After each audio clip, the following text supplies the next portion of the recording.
Ladies and gentlemen, all courtesies observed. My name is Peter Thomson and I'm a fifth-generation Fijian. I've spent most of my working life in the service of the government of Fiji, and since October 2017 I've been undertaking an international mission as the UN Secretary General's Special Envoy for the Ocean. In this role I've been going from country to country, urging governments and private sector, civil society, NGOs and individuals to help bring an end to the many human activities causing the decline of the ocean's health. I'm proud of my country's commitment to the well-being of the ocean. Fiji was the first to sign the United Nations Convention on the Law of the Sea. We co-hosted with Sweden the first UN Ocean Conference in New York in 2017, and we've been stalwart supporters of the work of the International Seabed Authority and provided one of our finest diplomats, Ambassador Satyanandan, the global guru of the management of highly migratory fish stocks, as the Seabed Authority's three-term Secretary General. Ladies and gentlemen, you're no doubt well aware of the immense challenges that are facing the planet's biodiversity, its climate, and the ocean. In spite of these three elements being the foundations of the natural life support system upon which humanity depends for our very existence, we are putting them under greater threat now than ever before in our history. In the Pacific, we need look no further than the fate of coral reefs to know that the ocean is in deep trouble.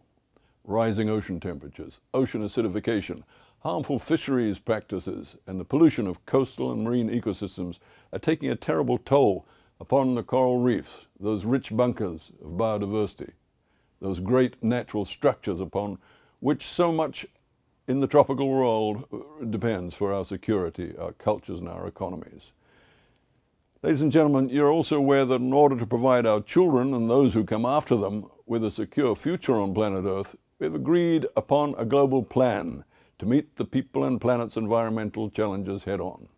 I refer, of course, to the Paris Climate Agreement and the UN's 2030 Agenda for Sustainable Development, underlaid by a broad mosaic of multilateral agreements, such as the UN Convention on Biological Diversity. Implemented with determination and faithfulness to the principles and measures to which we have committed ourselves, our global plan will indeed take us to a point whereby in 2030 we will have bent the curve and turned towards a better future for all. In such a crucial era for human history, science has a role to play that must be elevated as vital in the truest sense of that word. To make the right decisions for humanity's place in a much changing world, we will need the best of authoritative science, arrived at through extensive, well-funded research and fearless peer review. It is in this light that we place so much store in the conduct and outcomes of the UN Decade of Ocean Science for Sustainable Development. I'm confident that the UN Decade will receive hands-on support from the World Maritime University, along with the co-sponsors of your annual conference, the Sasakawa Global Ocean Institute at the WMU, the Center for Oceans Laws and Policy of the University of Virginia School of Law, and the Nippon Foundation. I look forward to working with you all in that regard. Ladies and gentlemen, as the Special Envoy for the Ocean, I endeavor to maintain international focus on and support for the implementation of SDG 14 of the UN's 2030 Agenda for Sustainable Development. A central part of my messaging on SDG 14 is that 4 of its 10 targets mature in 2020. That's next year, folks. One of those 2020 targets relates to our fisheries practice, target 14.4. How are we doing? Well, the FAO reported last year that overfishing threatens about 1/3 of the world's fish stocks, i.e. under current trends, those fish stocks are being driven towards extinction. Meanwhile, illegal fishing activities land about $23 billion worth of stolen fish on our shores each year. This is obviously an unacceptable state of affairs, and we're putting concerted effort into achieving universal ratification of the FAO's Port State Measures Agreement, so that illegally caught fish has nowhere to land. At the moment, around 87 countries have ratified the agreement. Next comes Target 14.6, prohibiting harmful fisheries subsidies, that also matures in 2020. At present, the majority of these subsidies go to industrial fishing fleets that are out there chasing those diminishing global fish stocks. We've been talking for decades about removing these harmful subsidies. We're now focused on getting WTO to do the necessary.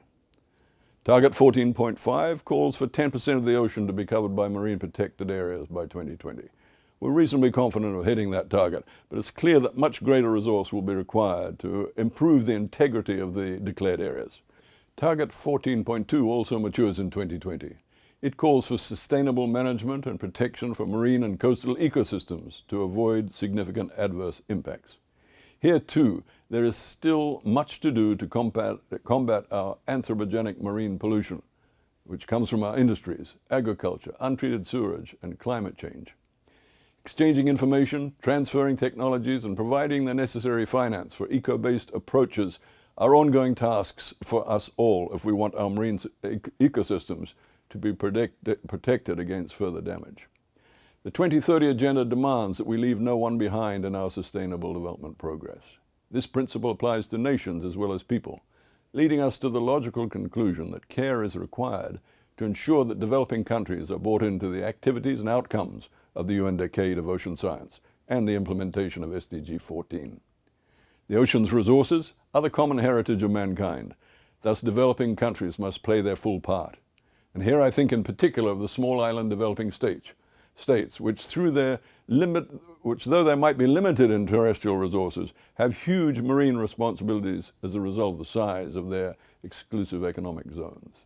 Ladies and gentlemen, in closing, may I say, there is a growing realization that a global regime to better address the conservation and sustainable use of marine biological diversity of marine areas beyond national jurisdiction is necessary for a healthy ocean, and thereby a healthy planetary ecosystem.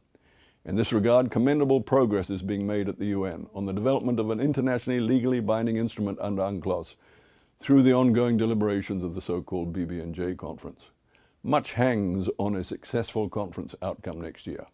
I commend those of you listening to my words who are involved in the BB&J conference for your wise and patient work, assisting the creation of a body of law that will do its utmost to protect marine biodiversity in the face of the great challenges facing the ocean today.